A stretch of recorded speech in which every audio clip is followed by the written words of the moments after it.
दोस्तों, उद्धव गुट के नेता संजय राउत ने पूरी तरीके से पूर्व सीजीआई डीवाई चंद्रचूड़ की मुश्किलों में इजाफा कर दिया है। जिस तरीके से महाराष्ट्र और झारखंड के नतीजे आए, महाराष्ट्र के जो नतीजे आए पूरी तरीके से शिवसेना उद्धव ठाकरे उसको एक्सेप्ट करने के लिए तैयार ही नहीं है। सारा ठेकरा डीवाई चंद्रचूड़ और ईवीएम पर फोड़ दिया गया है। जिस तरीके से अब डीवाई चंद्रचूड़ की मुश्किलें बढ़ती जा रही हैं, संजय राउत ने पूरी तरीके से उनको घेर लिया है। आपको याद होगा कि जाते जाते पूर्व सीजीआई डीवाई चंद्रचूड़ ने कैसे माहौल सुप्रीम कोर्ट में बना दिया था कि आए दिन कोई ना कोई उनकी खबर मीडिया में चलती रहती थी। जब उन्होंने कहा कि राम मंदिर का फैसला भगवान का फैसला है, किसी का फैसला नहीं था, उसके बाद से ही वो विवादों में घिरते चले गए। और उसके बाद जिस दिन उनका विदाई समारोह था, उन्होंने यहां तक कह दिया कि अब मैं तो रिटायर होकर जा रहा हूं, जो लोग मुझे ट्रोल कर रहे थे अब उनकी जिंदगी कैसे गुजरेगी, अब वो तो बेरोजगार हो जाएंगे। आप अंदाजा लगाइए कि डीवाई चंद्रचूड़ जो कुछ कर रहे थे, लोग उनकी आलोचना कर रहे थे, वो आलोचना को बर्दाश्त नहीं कर पाए। लोगों को यहां तक कह दिया, यानी कि मीडिया वालों को कह दिया कि अब ये लोग तो बेरोजगार हो जाएंगे। अब महाराष्ट्र के नतीजे के बाद पूरी तरीके से हार का ठेकरा और हार की जिम्मेदारी संजय राउत ने डीवाई चंद्रचूड़ पर रख दिया है। पूरी तरीके से कहा है कि जो हार इंडिया गठबंधन की महाराष्ट्र में हुई उसके जिम्मेदार डीवाई चंद्रचूड़ हैं। अब सवाल यह उठता है कि आखिर संजय राउत ने ऐसा क्यों कहा, क्यों डीवाई चंद्रचूड़ पर पूरी हार की जिम्मेदारी डाल दी है। तो सबसे पहले हम चलते हैं हेडलाइन पर कि क्या कुछ चल रहा है। देखिए, खबर आपकी स्क्रीन पर है। महाराष्ट्र में महायुति की सुनामी का पूर्व सीजीआई चंद्रचूड़ से क्या है कनेक्शन, संजय राउत ने कर दिया खुलासा। महाराष्ट्र में मिली करारी हार के बाद पूर्व सीजीआई चंद्रचूड़ पर भड़के संजय राउत, लगा दिया ये गंभीर आरोप। संजय राउत ने पूर्व चीफ जस्टिस डीवाई चंद्रचूड़ की आलोचना करते हुए आरोप लगाया कि उन्होंने महाराष्ट्र में दल बदल करने वाले नेताओं के मन से कानून का डर खत्म कर दिया था। राउत ने दावा किया कि अयोग्यता याचिकाओं पर फैसला नहीं करके चंद्रचूड़ ने दल बदल के लिए दरवाजे और खिड़कियां खुली रखी। उन्होंने आगे कहा कि पूर्व चीफ जस्टिस डीवाई चंद्रचूड़ को काले अक्षरों में लिखा जाएगा। जब इतिहासकार इस समय का इतिहास लिखेंगे तो उनको काले अक्षरों में लिखा जाएगा कि डीवाई चंद्रचूड़ के पास 2 साल तक मामला था, लेकिन 2 साल में वो फैसला नहीं दे पाए। जिस तरीके से महाराष्ट्र में सरकार तोड़ी गई थी, एनसीपी, शिवसेना और कांग्रेस मिलकर सरकार चला रही थी, लेकिन अचानक से खबर आती है कि विधायक टूटकर चले गए। आरोप लगा कि विधायकों को खरीदा गया। लगातार मंचों से यह कहा गया, राहुल गांधी लगातार ये कह रहे थे कि विधायकों को खरीदकर सरकार गिराई गई है। डीवाई चंद्रचूड़ के पास मामला था, 2 साल तक उनके पास मामला रहा, लेकिन 2 साल में वो फैसला नहीं दे पाए। अब संजय राउत ने साफ तौर पर कहा कि अगर फैसला दे दिया गया होता, दल बदल के लिए कोई कानून बनाया गया होता, तो ऐसे नेताओं के खिलाफ कार्रवाई होती, फिर जनता में एक विश्वास जगता कि जिसको हम वोट दे रहे हैं फिर वो कभी दल बदलू नहीं होगा, वो उसी पार्टी में रहेगा। तो इन्होंने कार्रवाई नहीं करी, जिसकी वजह से नतीजे आज महाराष्ट्र में जनता के विपरीत आए हैं। देखिए, उन्होंने लिखा कि इतिहास में काले अक्षरों में लिखा जाएगा डीवाई चंद्रचूड़ का नाम। राउत ने पत्रकारों के साथ बातचीत में आरोप लगाया कि चंद्रचूड़ दल बदलुओं के मन से कानून का डर खत्म कर दिया, उनका नाम इतिहास में काले अक्षरों में लिखा जाएगा।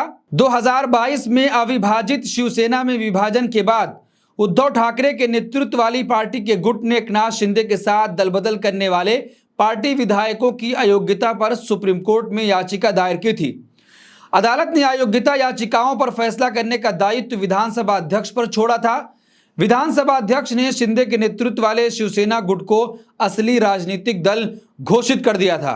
उद्धव ठाकरे के गुट के नेता सुप्रीम कोर्ट गए कि सुप्रीम कोर्ट से कोई फैसला आएगा, लेकिन डीवाई चंद्रचूड़ ने चालाकी करते हुए पूरा ठेकरा, पूरी जिम्मेदारी वहां के अध्यक्ष पर कर दिया कि जो विधानसभा के अध्यक्ष हैं वो फैसला ले सकते हैं। और उन्होंने फैसला एकनाथ शिंदे के समर्थन में दे दिया कि असली शिवसेना के मालिक यही हैं। उसके बाद फिर से याचिका सुप्रीम कोर्ट आई, लेकिन कोई सुनवाई नहीं हुई। अब संजय राउत वही कह रहे हैं कि अगर फैसला डीवाई चंद्रचूड़ दे दिए होते तो फिर आज जो स्थिति है वो बिल्कुल पूरी तरीके से अलग होती, और ऐसा ना करके इनका नाम काले अक्षरों में लिखा जाएगा। जब इतिहासकार महाराष्ट्र का इतिहास लिखेंगे कि एक तरफ सरकार पैसों के धन बल के जरिए से गिराई जा रही थी, दूसरी तरफ सुप्रीम कोर्ट में बैठे chief justice of India DY Chandrachud उनकी अयोग्यता पर फैसला ही नहीं दे पा रहे थे। देखिए, आगे संजय राउत ने कहा कि विधानसभा चुनाव के नतीजे पहले से तय थे, उन्होंने कहा कि अगर तत्कालीन चीफ जस्टिस ने अयोग्यता याचिकाओं पर समय पर फैसला किया होता तो परिणाम अलग होते। उन्होंने कहा कि हम दुखी हैं लेकिन निराश नहीं हैं, हम लड़ाई को अधूरा नहीं छोड़ेंगे।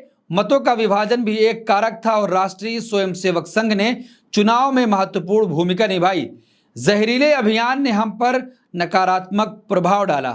संजय राउत सिर्फ यहीं पर नहीं रुके, उन्होंने चुनाव आयोग पर भी सवालिया निशान लगाया और कहा कि जिस तरीके से अदालतें खामोश है पूरी तरीके से अब उस पर कुछ फैसला लेने का वक्त आ गया है। लेकिन दोस्तों, जिस तरीके से महाराष्ट्र के नतीजे आए, झारखंड के नतीजे भी उसी दिन आए, लेकिन झारखंड में उसी सांप्रदायिक नारे के जरिए भारतीय जनता पार्टी की करारी हार हुई, महाराष्ट्र में उनकी प्रचंड जीत हुई। तो इस प्रचंड जीत और करारी हार के मायने क्या है? एक जगह पूरी तरीके से फेल साबित हुए जबकि दूसरी जगह पर प्रचंड जीत मिलती है। तो संजय राउत ने आगे क्या कुछ कहा है वो भी सुनना चाहिए। संजय राउत ने कहा कि नई सरकार का शपथ ग्रहण समारोह पड़ोसी गुजरात में होना चाहिए। इस बीच पार्टी के मुखपत्र सामना में संजय राउत ने दावा किया कि निर्वाचन आयोग के प्रति संवेदना व्यक्त करने का समय आ गया है, जिसने धन बल के इस्तेमाल पर आंखें मूंद ली हैं। उन्होंने आरोप लगाया कि अदालतें लंबे समय से आईसीयू में चली गई हैं। तो दोस्तों, पूरी तरीके से चुनाव आयोग और डीवाई चंद्रचूड़ की मुश्किलें बढ़ती चली जा रही हैं, जिसकी वजह से डीवाई चंद्रचूड़ ने बयान दिया है। उनका बयान क्या है वो भी देखते हैं। डीवाई चंद्रचूड़ ने कहा कि जजों को ट्रोलिंग से बहुत सावधान रहना होगा, ट्रोलर्स कोर्ट के फैसलों को बदलने की कोशिश कर रहे हैं। आप अंदाजा लगाइए कि चीफ जस्टिस ऑफ इंडिया रहते हुए इनके पास जब मामला पहुंचा कि अयोग्यता पर फैसला दीजिए तो इन्होंने फैसला नहीं दिया, और जब रिटायर होकर चले गए हैं, जब इनकी आलोचना की जा रही है, जब इनके ऊपर सवाल खड़े किए जा रहे हैं, तो अब पूर्व चीफ जस्टिस ऑफ इंडिया ये कह रहे हैं कि जजों को ट्रोल किया जा रहा है और ट्रोलर दबाव बनाकर फैसले को बदलना चाहते हैं। आप अंदाजा लगाइए कि 2 साल तक केस पेंडिंग में पड़ा रहा लेकिन कोई फैसला नहीं हुआ। तमाम विपक्षी पार्टी के आरोप लगाती रही कि धन बल का इस्तेमाल हुआ है, कोर्ट को संज्ञान लेना चाहिए, ऐसे लोगों पर कार्रवाई होनी चाहिए, ऐसे नेताओं के खिलाफ कार्रवाई करके एक नजीर बनानी चाहिए। लेकिन उस वक्त के chief justice of India DY Chandrachud पूरी तरीके से खामोश रहे और पूरी जिम्मेदारी विधानसभा अध्यक्ष पर डाल दी।